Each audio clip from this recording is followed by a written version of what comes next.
दोस्तों इस वीडियो में डेरा सच्चा सौदा के गुरमीत राम रहीम के लोगों पर जुल्म, उनके कत्ल और उसके द्वारा किए गए आश्रम की साध्वियों के बलात्कार की सच्ची घटनाएं बताऊंगा। तो होता क्या है दोस्तों कि हरियाणा राज्य के हिसार ज़िले में एक पत्थर अंदर ही अंदर सर्कुलेट हो रहा था, यानी कि इधर उधर घूम रहा था। इस पत्थर में लिखा होता है, यहाँ आश्रम में मेरी जैसी सैकड़ों लड़कियों का शारीरिक शोषण हो रहा है। महाराज हम साध्वियों के साथ रेप करते हैं। फिर बिना नाम के इस पत्र को प्रधानमंत्री अटल बिहारी वाजपेयी के दफ्तर में भेजा गया। कुछ दिनों के बाद ऐसी ही एक साध्वी के भाई रणजीत सिंह की इसलिए हत्या कर दी जाती है क्योंकि महाराज को शक था कि इस पत्र को रणजीत सिंह ने लीक किया है, जो कि आश्रम में रहने वाली एक साध्वी का भाई था। फिर एक लोकल पत्रकार ने इस पत्र को अपने अखबार में छाप दिया था। महाराज ने इस पत्रकार को माफ़ी मांगने के लिए कहा, लेकिन पत्रकार पीछे नहीं हटता है। कुछ महीने के बाद इस पत्रकार को उसके घर के बाहर ही गोली मार दी जाती है और उसको मौत के घाट उतार दिया जाता है। जिस महाराज ने साध्वियों का रेप किया, जिस महाराज ने रणजीत सिंह की हत्या करवाई, जिस महाराज ने पत्थर छापने वाले पत्रकार को मरवाया, उस महाराज का नाम था गुरमीत राम रहीम सिंह और आश्रम का नाम था सिरसा का डेरा सच्चा सौदा आश्रम। आखिर उस सीक्रेट पत्र में क्या था जिसे छुपाने के लिए राम रहीम ने 2 लोगों की हत्या करवा दी? गुरमीत राम रहीम की गुप्त गुफा में आखिर क्या खेल होता था? राम रहीम के बारे में पीड़ित लड़कियों ने क्या बताया? सीबीआई ने ये पत्र लिखने वाली लड़की को आखिर कैसे ढूंढा? गुरमीत राम रहीम ने अपने ही भरोसेमंद व्यक्ति रणजीत सिंह को आखिर क्यों मरवाया? पत्रकार छत्रपति को राम रहीम ने क्यों मारा? प्रधानमंत्री मनमोहन सिंह ने एक सीक्रेट मीटिंग में सीबीआई से राम रहीम के बारे में क्या कहा? आखिर क्या है गुरमीत राम रहीम की असली सच्चाई? ये सब जानेंगे आज के इस एपिसोड में। दोस्तों पंजाब, हरियाणा, राजस्थान क्षेत्र में डेरों की शुरुआत ऐसे आश्रमों के रूप में हुई जहां सभी वर्गों, सभी जातियों व सभी समुदायों के लोग सामूहिक रूप से एक साथ रह सके, एक साथ खाना बना सके, एक साथ काम कर सके, आपस में ही व्यवहार भी कर सके। ऐसे ही 29 अप्रैल 1948 के दिन बाबा मस्ताना बलूचिस्तानी ने हरियाणा के सिरसा ज़िले में डेरा सच्चा सौदा आश्रम की शुरुआत की। मस्ताना बलूचिस्तानी के नेतृत्व में देश भर में करीब 60 आश्रम स्थापित किए गए। खासकर पंजाब, हरियाणा, राजस्थान क्षेत्र में साल 1960 में मस्ताना बलूचिस्तानी की मौत के बाद साल 1963 में डेरा सच्चा सौदा आश्रम का जिम्मा संभाला बाबा शाह सतनाम ने। शाह सतनाम के वक्त भी आश्रमों का प्रसार किया गया। अपने रिटायरमेंट से पहले ही 23 सितंबर 1990 के दिन शाह सतनाम ने डेरा सच्चा सौदा के तीसरे गुरु का ऐलान कर दिया। इस तीसरे गुरु का नाम था गुरमीत राम रहीम सिंह। गुरमीत राम रहीम के डेरा सच्चा सौदा संप्रदाय के गुरु बनने के पीछे की कहानी अपने आप में ही एक बड़ी दिलचस्प कहानी है। गुरमीत राम रहीम को डेरा सच्चा सौदा का गुरु घोषित करने के पीछे उड़ी उड़ी एक अफवाह चलती है कि गुरमीत का नाम शाह सतनाम सिंह के ऊपर बंदूक रखकर घोषित करवाया गया था। इस अफवाह का जिक्र राम रहीम के ऊपर लिखी एक किताब डेरा सच्चा सौदा एंड गुरमीत राम रहीम में भी है। इस किताब को बीबीसी, न्यूज लॉन्ड्री और तहलका मैगजीन में रहे इन्वेस्टिगेटिव पत्रकार अनुराग त्रिपाठी ने लिखा है। पत्रकार गुरमीत राम रहीम के पूर्व ड्राइवर रहे खट्टा सिंह का जिक्र करते हैं। ड्राइवर खट्टा सिंह कहते हैं कि उसका एक दोस्त था, शायद रिश्तेदार, उसका नाम था गुरजंत सिंह राजस्थानी। एक दिन गुरमीत अपने दोस्त गुरजंत सिंह और उसके कुछ साथियों के साथ शाह सतनाम के पास पहुंचता है। गुरजंत सिंह ने बाबा की कनपट्टी पर AK-47 बंदूक लगाकर गुरमीत को डेरा मुखिया घोषित करने के लिए दबाव डाला। इस घटना के कुछ दिन के बाद भी यही होता है। एक बार के लिए इस अफवाह पर विश्वास नहीं होता, लेकिन पत्रकार अनुराग त्रिपाठी अपनी किताब में एक और घटना का जिक्र करते हैं। अनुराग त्रिपाठी अपनी किताब में लिखते हैं कि 31 अगस्त 1991 के दिन डेरा सच्चा सौदा के सिरसा हेडक्वार्टर के माइकों से एक अनाउंसमेंट होता है कि इस दिन सभी एकदम मौन रहे। अगले 3 साल तक इसी तारीख को यानी 31 अगस्त के दिन इसी तरह डेरा सच्चा सौदा आश्रम में एक कंप्लीट मौन रखा जाता है। हालांकि 3 साल के बाद इस परंपरा को फॉलो करना बंद कर दिया जाता है, लेकिन सवाल ये है कि 3 साल तक 31 अगस्त के दिन मौन क्यों रखा जाता रहा। इसकी शुरुआत 1991 में ही क्यों होती है। इसके पीछे की कहानी ये है कि 31 अगस्त 1991 के दिन ही 20 लाख रुपए के इनामी अपराधी गुरजंत सिंह राजस्थानी को पंजाब पुलिस ने मोहाली के एक मकान में मार गिराया था। गुरजंत सिंह राजस्थानी खालिस्तान कमांडो फोर्स नाम का एक चीफ जनरल था, साथ ही गुरमीत राम रहीम का दोस्त भी था। ये वही गुरजंत सिंह था जिसके बारे में ये अफवाह है कि इसने डेरा सच्चा सौदा के दूसरे गुरु शाह सतनाम सिंह की खोपड़ी पर बंदूक रखकर गुरमीत राम रहीम को डेरा सच्चा सौदा का अगला गुरु बनने का ऐलान करवाया था। गुरजंत सिंह पर पंजाब और हरियाणा राज्य में दर्जनों हत्याओं के मामले दर्ज थे।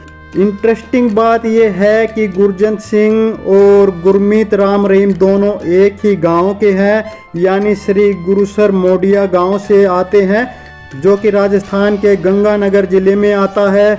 यानी दोनों एक ही गांव के थे। गुरजंत सिंह की मौत वाले दिन डेरा सच्चा सौदा में 3 साल तक लगातार मौन रखे जाने की पीछे यही कारण था। ये आप बेहतर समझ सकते हैं। जब सितंबर 1990 में शाह सतनाम ने अपने उत्तराधिकारी के रूप में गुरमीत के नाम को घोषित किया तो डेरा सच्चा सौदा के बहुत से समर्थकों को आश्चर्य हुआ।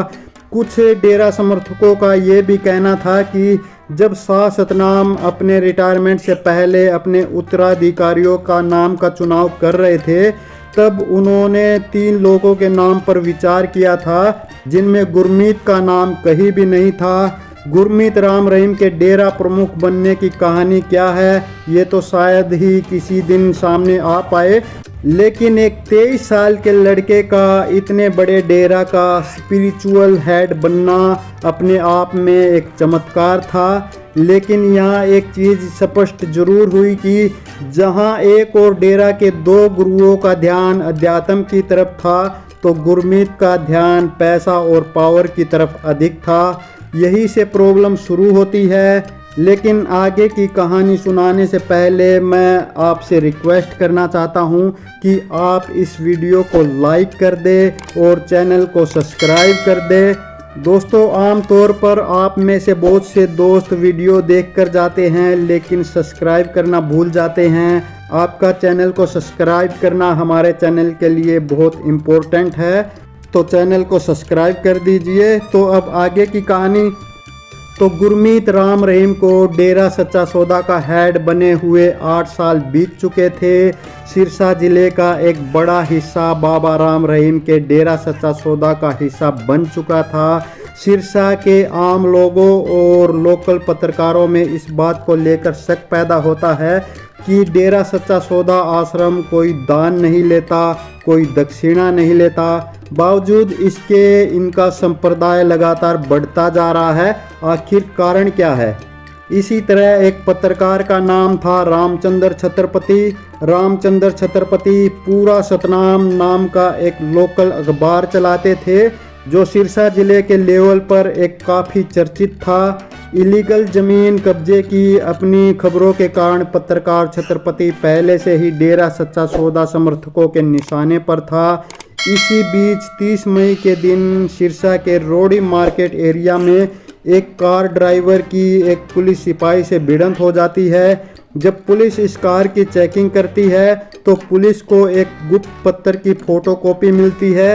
ये गुप्त पत्र एक अनाम साध्वी का था, यानी किसी का नाम नहीं लिखा था, जिसमें साध्वी डेरा के गुरमीत राम रहीम पर लड़कियों के शारीरिक शोषण का आरोप लगाती है। ये लेटर पहले से ही सिरसा में अंदर ही अंदर घूम रहा था।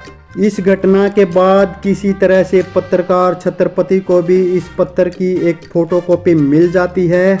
इसी दिन पत्रकार छत्रपति ने अपने अखबार पूरा सच में इस पूरे पत्र को जस का तस छाप दिया, जिसका टाइटल था धर्म के नाम पर किए जा रहे हैं साध्वियों के जीवन बर्बाद।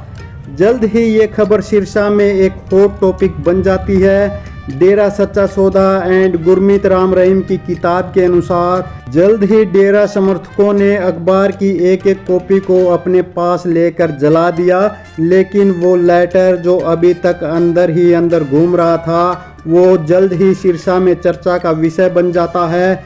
अपनी जान को खतरा देखकर छत्रपति ने 2 जुलाई 2002 के दिन सिरसा के एसपी को एक पत्र भी लिखा, लेकिन एसपी ने कोई ध्यान नहीं दिया। इस बीच डेरा सच्चा सौदा के मैनेजर कृष्ण लाल ने भी छत्रपति को बाबा गुरमीत राम रहीम से समझौता करने के लिए कहा, लेकिन छत्रपति अपनी पत्रकारिता के साथ समझौता करने के लिए तैयार नहीं हुए। इसके बाद भी 23 अक्टूबर 2002 के दिन छत्रपति ने गुरमीत राम रहीम के खिलाफ एक खबर छापी। सीबीआई की जांच के अनुसार यही वो शाम थी जिस दिन छत्रपति को रास्ते से हटाने के लिए एक खतरनाक साजिश रची जाती है। इसी शाम गुरमीत राम रहीम ने अपने 2 लोगों कुलदीप सिंह और निर्मल सिंह को अपनी गुफा में बुलाया। ये लोग पहले से ही हथियार चलाने में ट्रेंड हुआ करते थे। इन्हें कृष्ण लाल के नाम वाली लाइसेंसी रिवॉल्वर दी जाती है। साथ ही पल पल की खबर देने के लिए एक वॉकी टॉकी का सेट भी दिया जाता है। अगले दिन शाम करीब 8:05 पर छत्रपति के घर के बाहर एक मोटरसाइकिल आकर रुकती है। किसी ने रामचंद्र छत्रपति को आवाज़ दी। अपने 2 बेटों को अंदर ही रहने की कहकर छत्रपति जैसे ही दरवाजे पर आते हैं, आसमान में तड़ातड़ 5 गोलियों की आवाज़ आती है। छत्रपति खून से लथपथ जमीन पर गिर जाते हैं। दोनों बाइक सवार मौके से फरार हो गए। छत्रपति की हालत देख सिरसा के अस्पतालों ने रोहतक के PGIMS अस्पताल रेफर कर दिया। अगले दिन तक छत्रपति की स्थिति काफ़ी क्रिटिकल बनी हुई थी। इसी बीच सिरसा पुलिस के एक ASI ने छत्रपति का बयान दर्ज किया। छत्रपति ने खुद कहा कि उनकी हत्या के प्लान के पीछे गुरमीत राम रहीम मास्टरमाइंड है। लेकिन कमाल की बात यह रही कि सिरसा पुलिस ने कहीं भी राम रहीम का नाम दर्ज नहीं किया। छत्रपति के बेटे अंशुल ने पुलिस इंस्पेक्टर को ये भी कहा कि उसने राम रहीम का नाम क्यों नहीं जोड़ा, तो पुलिस ने कहा कि आगे जोड़ दिया जाएगा, लेकिन ऐसा कभी होता नहीं है। इस बीच पत्रकार छत्रपति की हालत और गंभीर होती चली जाती है। इसके बाद छत्रपति को रोहतक के अस्पताल से दिल्ली के अपोलो अस्पताल रेफर कर दिया जाता है। लेकिन 21 नवंबर 2000 के दिन पत्रकार छत्रपति की मौत हो जाती है। ये पहली बार था कि सिरसा के कुछ लोग यानी आम लोग सड़कों पर उतरते हैं। उन्होंने एंटी डेरा नारे लगाए। ये पहली बार था। हालांकि पुलिस प्रशासन गुरमीत राम रहीम के जेब में था, इसलिए FIR तक में राम रहीम का नाम दर्ज नहीं किया गया। उल्टा पुलिस इस मामले को घर में यानी कि उनके घर में ही एक ज़मीनी विवाद का मामला बताकर इसे डाइवर्ट करने लग जाती है। छत्रपति के बेटे अंशुल ने जनवरी 2003 में हरियाणा पंजाब हाई कोर्ट में एक याचिका डालकर इस मामले की CBI द्वारा जांच करने की मांग की। करीब 9 महीने के इंतजार के बाद हाई कोर्ट ने इस मामले की जांच का जिम्मा CBI को सौंप दिया। करीब 12 साल बाद नवंबर 2014 में सीबीआई ने रणजीत सिंह मर्डर केस के साथ इस मामले में गुरमीत राम रहीम के खिलाफ सबूत पेश किए, जो आगे चलकर गुरमीत राम रहीम को जेल भेजने का काम करते हैं। यहाँ दो सवाल उठते हैं, एक ये कि ये रणजीत सिंह मर्डर केस क्या था और इसका गुरमीत राम रहीम और पत्रकार छत्रपति केस से क्या संबंध था। दूसरा सवाल ये कि आखिर वह पत्र किसका था, वह किसने लिखा था जिसे छापने के बाद पत्रकार छत्रपति की जान चली जाती है। आगे इस पत्र में गुरमीत राम रहीम पर लगाए गए शारीरिक शोषण और बलात्कार के आरोपों में कितनी सच्चाई थी। आगे इस शैतान बाबा के जुल्मों की लिस्ट इतनी बड़ी है कि उन सब को इस वीडियो में बता पाना मुश्किल है, क्योंकि वीडियो पहले ही काफ़ी लंबी हो गई है। उसने आगे भी बहुत से लोगों पर जुल्म ढाए, बहुत से लोगों के मर्डर किए, बहुत सी लड़कियों व औरतों के बलात्कार किए, बहुत से लोगों को मारा पीटा, हाथ पैर तोड़े, उनको गवाही न देने के लिए डराया धमकाया। इतना ही नहीं, जब उस पर कोर्ट में केस चल रहा था तब भी उसने अपनी राजनीतिक पहुंच का नाजायज फायदा उठाते हुए न्याय के रास्ते में बहुत रोड़े अटकाए।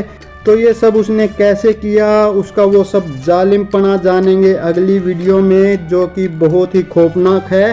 तो जल्द ही मिलते हैं, तब तक चैनल पर बने रहिए। इस वीडियो को लाइक कर दीजिए और चैनल को सब्सक्राइब कर लीजिए।